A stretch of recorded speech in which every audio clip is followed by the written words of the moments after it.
LDF സ്ഥാനാർത്ഥി doctor സരിനാണ് എന്നോടൊപ്പം ചേരുന്നത്. ഇന്നിപ്പോ EP വരുന്നു. അത് ഇന്നലെ അതിനെക്കുറിച്ച് വിവാദം ഉണ്ടാകുന്നു. എന്താണ് സരിൻ ഇതിൽ നിന്നൊക്കെ മനസ്സിലാക്കുന്നത്? വയനാട്ടിലത്തെ ഭൂരിപക്ഷം കോൺഗ്രസിന്റെ 1 ലക്ഷം കുറഞ്ഞു എന്നാണ് ഞാൻ മനസ്സിലാക്കുന്നത്. ഇതൊക്കെ ഉണ്ടാക്കിയിട്ട് വോട്ടിംഗ് ശതമാനം 10% കുറഞ്ഞു എന്ന് പറയുമ്പോൾ കഴിഞ്ഞ തവണ വോട്ട് ചെയ്തവരിലെ 1 ലക്ഷം പേർ വോട്ട് ചെയ്യാൻ വന്നില്ല. കോൺഗ്രസിന് അനുകൂലമാകേണ്ട ഒരു ഇലക്ഷൻ വിധിയെഴുത്തിൽ ഭൂരിപക്ഷം കൂട്ടണമെന്ന് കാടടക്കി പ്രചരണം നടത്തി അത് കൂട്ടാൻ വേണ്ടി ഒരു വിവാദം വോട്ടിംഗ് ദിവസം ഉണ്ടാക്കിയിട്ടും 1 ലക്ഷം വോട്ടിന് കുറവാണ് കോൺഗ്രസിന് ഉണ്ടാകുന്നത് എങ്കിൽ ജനങ്ങളുമായി ബന്ധപ്പെട്ട രാഷ്ട്രീയം പറയുന്നതിലും സ്ഥാനാർത്ഥിയെ അവതരിപ്പിക്കുന്നതിലൊക്കെ ഈ മുന്നണി എത്രത്തോളം പരാജയപ്പെട്ട് കഴിഞ്ഞു എന്ന് വോട്ട് എണ്ണുന്നതിന്റെ മുന്നേ തെളിഞ്ഞ ദിവസമല്ലേ ഇന്നലെ രാത്രി. ഇതാണ് നമ്മൾ മനസ്സിലാക്കേണ്ട ആദ്യത്തെയും അവസാനത്തെയും പാഠം. ഗൂഢാലോചന നടത്തി എഴുതാത്ത കാര്യങ്ങൾ എഴുതി എന്ന് പറഞ്ഞുണ്ടാക്കി ഒരാളെ വിവാദത്തിലേക്ക് കൊണ്ടുവന്ന് അതിന്റെ പുറത്ത് നേട്ടമുണ്ടാക്കാൻ ശ്രമിച്ചവർക്ക് മറുപടി പറയാൻ അദ്ദേഹം തന്നെ ഇന്ന് പാലക്കാടും വരുന്നുണ്ട്. അദ്ദേഹം എഴുതാത്ത കാര്യം, അദ്ദേഹം പറയാത്ത കാര്യം, പുസ്തകവുമായി ബന്ധപ്പെട്ട് നടക്കാത്ത ചർച്ചകൾ, ഇതൊക്കെ വാർത്തയാക്കേണ്ടവർക്ക് വാർത്തയാക്കാം. പക്ഷെ ജനം ചിന്തിക്കുന്നത് എങ്ങനെയാണ് എന്ന് ജനം ഇന്നലെ വയനാട് ഇലക്ഷനുമായി ബന്ധപ്പെടുത്തി കൃത്യമായ മെസ്സേജ് പറഞ്ഞു കഴിഞ്ഞു എന്നുള്ളതെങ്കിലും കോൺഗ്രസിന് ഒരു അനുഭവപാഠമായി മാറട്ടെ എന്ന് ആശംസിക്കുന്നതേ ഉള്ളൂ.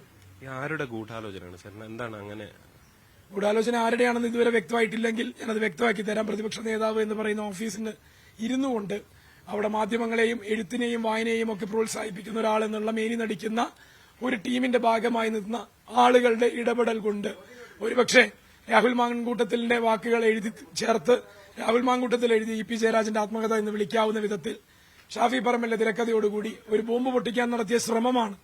ആ ശ്രമം പരാജയപ്പെട്ട് നിൽക്കുന്നതും അതിന്റെ പുറകിലെ ഗൂഢാലോചന എന്താണെന്ന് വിളിച്ചത് വരേണ്ടതുമായിട്ടുള്ള വിഷയങ്ങളാണ് ഇതിലുള്ളത്. പ്രതിപക്ഷ നേതാവിന് തന്നെ അതിൽ പങ്കുണ്ടെന്നാണ്. അല്ലാതെ പിന്നെ എന്താ സംശയം?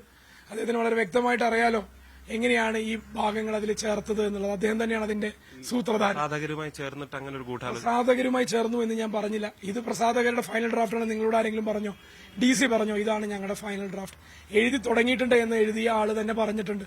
അതിനും അപ്പുറം ഒരു ചർച്ചയും നടക്കാത്ത ഒരു സാധനത്തെ DC ബുക്സിന്റെ പേര് വരെ അനാവശ്യമായി ഇതിലേക്ക് കൊണ്ടുവന്നില്ലേ? ജനങ്ങൾ ഇതൊക്കെ മനസ്സിലാക്കുന്നില്ല. ഒരു പുസ്തകം ഇങ്ങനെ ആണോ ഇറക്കുക? ഇത്ര ധൃതി പിടിച്ചാണോ ഒരാൾ ഒരു കാര്യം ചെയ്യുക? 2-3 ആഴ്ച മുന്നത്തെ സംഭവത്തെ വരെ പ്രതിപാദിക്കുമ്പോൾ അതിന്റെ ഡ്രാഫ്റ്റിനെ വിലയിരുത്തി റീഡ്രാഫ്റ്റ് ചെയ്ത് പ്രിന്റിന് പോകാനുള്ള വേർഷൻ ആവണമെങ്കിൽ മിനിമം 2 മാസമെങ്കിലും എടുക്കില്ലേ? ഇതൊക്കെ മനസ്സിലാക്കാനുള്ള ബുദ്ധി കേരളത്തിലെ ജനങ്ങളുണ്ടെന്ന് വയനാട് തെളിയിച്ചു തന്നല്ലോ. എന്താണ് വയനാട് സംഭവം? ഇത് പ്രിയങ്ക ഗാന്ധിയെ പോലെ ഇറക്കാവുന്ന ഏറ്റവും വലിയ കാൻഡിഡേറ്റ് ആര് പറഞ്ഞു? ഇതാണ് നിങ്ങൾക്ക് മനസ്സിലാവാത്ത പൊളിറ്റിക്സ്. പ്രിയങ്ക ഗാന്ധിയാണ് ഇറക്കാവുന്ന ഏറ്റവും മികച്ച കാൻഡിഡേറ്റ് എന്ന് ആര് പറഞ്ഞു എന്നല്ലേ ജനം ചോദിക്കുന്നത്? എന്താണ് ഈ പൊളിറ്റിക്സ് മനസ്സിലാവാത്തത്? UDFന്റെ പരാജയം ഇതാണ്. ജനങ്ങളുമായി ബന്ധപ്പെട്ട കാര്യങ്ങൾ മനസ്സിലാക്കാൻ പരാജയപ്പെട്ട് സ്വന്തം കാര്യങ്ങൾ നോക്കുന്നതിന് വേണ്ടി ഇറക്കുന്ന ആളുകളെ ജനം എന്തിനു സ്വീകരിക്കണം? ജനമല്ലേ അൾട്ടിമേറ്റ് ആയിട്ട് വിധി എഴുതേണ്ടവർ? അവരല്ലേ പരമാധികാരി? അവരവരെ അധികാരം പറഞ്ഞൊന്നില്ല. എന്താന്ന് എവിടെയാന്ന് വെച്ചാൽ കൊണ്ടുപോയി മത്സരിപ്പിച്ചോളാം. പക്ഷെ ഇവിടെ കൊണ്ടുവരുമ്പോൾ അപകടം ഇങ്ങനെയൊക്കെയാണ്. ഞങ്ങൾക്ക് താല്പര്യമില്ല. അതായത് ഈ സംസ്ഥാന UDF നേതൃത്വത്തിന്റെ പരാജയമാണോ അതോ ദേശീയ കോൺഗ്രസ്? വെറുതെ ദേശീയ നേതാക്കളുടെ വലിപ്പം കുറയ്ക്കാൻ വേണ്ടി കേരളത്തിലേക്ക് കെട്ടിയെഴുന്നള്ളിക്കല് എന്തായാലും ഈ ഇലക്ഷനോടുകൂടി അവസാനിക്കുമെന്ന് വയനാട്ടുകാർ ഉറപ്പാക്കി തന്നു. വയനാടിനൊരു ബിഗ് സല്യൂട്ട്. ഈ അതിനിടയ്ക്ക് നടക്കുന്ന ഒരു ചോദ്യം കൂടി, ഈ തേര് വലിക്കുന്നതുമായി ബന്ധപ്പെട്ട് എന്തോ ചെരുപ്പിട്ട് വലിച്ചു എന്നൊക്കെ പറഞ്ഞിട്ട് 2 വിവാദങ്ങൾ ഈ UDF MP ഒക്കെ വലിച്ചു എന്നൊക്കെ പറഞ്ഞിട്ട് അങ്ങനെയായിരിക്കാം, നമുക്കറിയില്ലല്ലോ. ഇതൊരു ആചാരമാണ്. ഞാനും ഓടി വന്നപ്പോ തേരിൽ വടത്തിൽ കൈവയ്ക്കുമ്പോൾ എന്റെ കാലിൽ ചെരുപ്പുണ്ട്. പെട്ടെന്നാണ് എനിക്ക് ഓർമ്മ വരുന്നത്. ഞാൻ ആ ചെരുപ്പ് ഊരി എറിഞ്ഞിട്ട്, കാരണം അവിടെ എടുത്തു വെക്കാനൊന്നും സ്ഥലമില്ല. ചെരുപ്പ് പൊക്കോട്ടെ. നമ്മൾ ചെയ്യുന്നത് മര്യാദയ്ക്കും മാന്യതയ്ക്കും ആചാരത്തിനും അവിടുത്തെ ആളുകളെല്ലാം ഭക്തി പുരസരം ചെയ്യുന്ന ഒരു ചടങ്ങാണിത്. അത് തോന്നിവാസം കാണിക്കാനുള്ള ഇടമല്ല എന്ന് അവർ വിളിച്ചു പറഞ്ഞു എന്ന് ഞാനും കേട്ടു. എനിക്കറിയില്ല. അപ്പൊ ഞാനതാ പറഞ്ഞു, നമുക്ക് ഒരു അബദ്ധം പറ്റാം. പെട്ടെന്നുള്ള ഒരു ശ്രദ്ധക്കുറവിൽ എന്തെങ്കിലും സംഭവിച്ചാൽ അത് തിരുത്താനുള്ള അവസരമെങ്കിലും ഉണ്ടാവുമ്പോൾ അത് തിരുത്തണ്ടേ? ആളുകൾ വിളിച്ചു പറഞ്ഞിട്ടും അത് ചെയ്തില്ല എന്നോ അങ്ങനെ എന്തൊക്കെയോ കേട്ടു. സ്വന്തം കാലിൽ ആളുകൾ ചവിട്ടുമോ എന്നുള്ള പേടിയോ, ഞാൻ എങ്ങനെയാ ചെരുപ്പിടാണ്ട് അല്ലെങ്കിൽ എന്റെ ചെരുപ്പ് പോയാൽ എന്ത് എന്നുള്ള വിചാരമൊക്കെ കൊണ്ട് പൊതുപ്രവർത്തനത്തിന് ഇറങ്ങാൻ പറ്റുമോ? ജനങ്ങളോടൊപ്പമല്ലേ നിൽക്കേണ്ടത്? അത് പഠിക്കുന്നത് നല്ലതാണ്. പാഠം ജനങ്ങൾ എന്തായാലും പഠിപ്പിക്കും. വയനാട് പഠിപ്പിച്ചു. പാലക്കാട് ഇതിലും വലിയ പാഠം. പാലക്കാട് വോട്ടിംഗ് ശതമാനം കഴിഞ്ഞ തവണത്തേക്കാൾ 5% കൂടും. എഴുതി വെച്ചോളൂ. കണക്ക് തീർക്കാൻ, വോട്ടിന്റെ വില എന്താണെന്ന് UDFനെ അറിയിക്കാൻ ജനങ്ങൾ കൂട്ടം കൂട്ടായി വന്ന് വോട്ട് ചെയ്യും.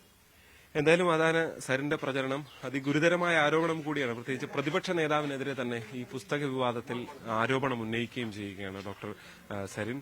പ്രശാന്ത് മംഗലശ്ശേരിക്കൊപ്പം G. ശ്രീജിത്ത്, News 18 പാലക്കാട്.